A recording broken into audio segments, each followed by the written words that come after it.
मुंबई महानगर क्षेत्राची तहान भागवण्यासाठी राज्य सरकारने कर्जत तालुक्यातील पोशीर आणि शिलार धरणांच्या प्रकल्पांना मंजुरी दिली आहे. मात्र या प्रकल्पांविरोधात स्थानिक पातळीवर तीव्र नाराजी उसळली आहे. या प्रकल्पांमुळे ज्या गावांचं अस्तित्व धोक्यात येणार आहे त्या गावातील शेतकरी आक्रमक भूमिकेत उतरले आहेत. दरम्यान पोशीर धरणासाठी 2110 कोटी रुपयांच्या निविदेला मंजुरी देत प्रत्यक्ष काम सुरू करण्याचे आदेश शासनाने दिले आहेत.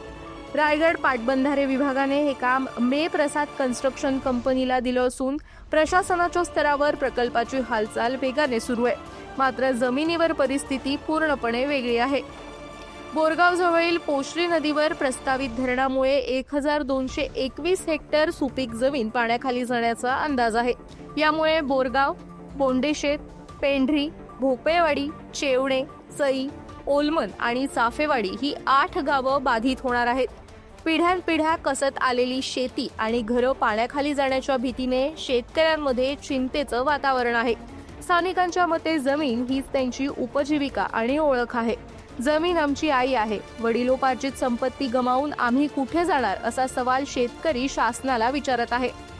मुंबईची तहान भागवण्यासाठी ग्रामीण भागातील हजारो लोकांना बेघर करणं अन्यायकारक असल्याचं मत येथील स्थानिकांचं आहे. त्यामुळे या प्रकल्पाविरोधात स्थानिक आक्रमक झाले. या संघर्षात आता स्थानिक युवकांनी नेतृत्वाची भूमिका स्वीकारली असून नुकतीच एक बैठक पार पडली. या बैठकीला आजूबाजूच्या गावातील तरुणांनी उत्स्फूर्त प्रतिसाद दिला. बैठकीत प्रकल्प सर्वेक्षणाला अटकाव करण्यापासून जनजागृती मोहीम राबवण्यापर्यंत विविध मुद्द्यांवर चर्चा झाली. दरम्यान शासन प्रकल्प पुढे नेण्याच्या तयारीत असताना शेतकरी आणि युवकांचा वाढता विरोध आता पोशेर प्रकल्पाला वादाच्या भोवऱ्यात ओढत आहे. स्थानिकांचा विरोध आणि आंदोलनाचा वाढता जोर पाहता हा प्रकल्प पूर्ण करणं हे प्रशासनासाठी मोठं आव्हान ठरणार आहे.